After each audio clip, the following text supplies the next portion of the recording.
Guess what? You don't need flashcards to teach your kids Swahili. But they don't hurt.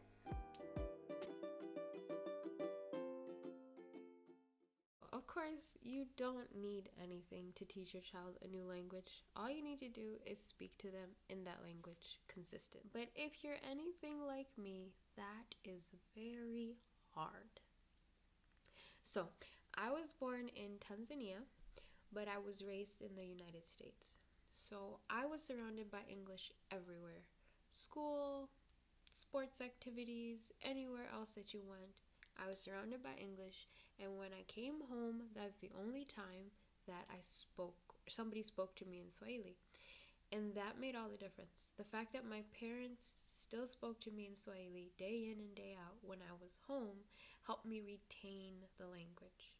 So I've been in the United States for over 20 years now, but I still retained the knowledge that I had as a 5-year-old of the Swahili that I was taught. So that is how speaking the language consistently can help your child. If you're raising children in the diaspora, you have to speak to them in the language. You have to speak to them in Swahili at home. And it's really hard because you're surrounded by English everywhere. I am now a parent, and it is so hard to speak Swahili to my kids. Because wherever you send them, they come back knowing English. And that's the language they talk to you in. That's the language they ask you questions in. And so you find yourself defaulting to English most of the time. So you have to make a conscious effort to speak Swahili. So what I have decided to do is to do a 30-day Speak Swahili challenge. So in this challenge, we are going to force ourselves, me included, to speak to our children in our native tongue. Whether it be Swahili, maybe it's a different language, whatever it is, just join us in this 30-day challenge to speak Swahili to our children. So every week we're going to go over something simple. So the first week we'll start out with greetings. Just something simple to introduce the language to your children if they're not used to it. Just a simple, what do you do right in the morning when you wake up? What do you say? Just so that they get used to hearing the language coming from you and responding to you in the language.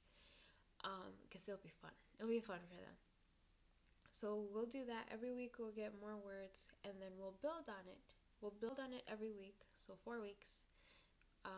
And then by the end of the month, you would have spoken to your child in Swahili consistently. And our goal is to form a habit. That is the number one goal of this challenge, is to just form the habit of speaking to your child in Swahili. Come join me. Click on the link below.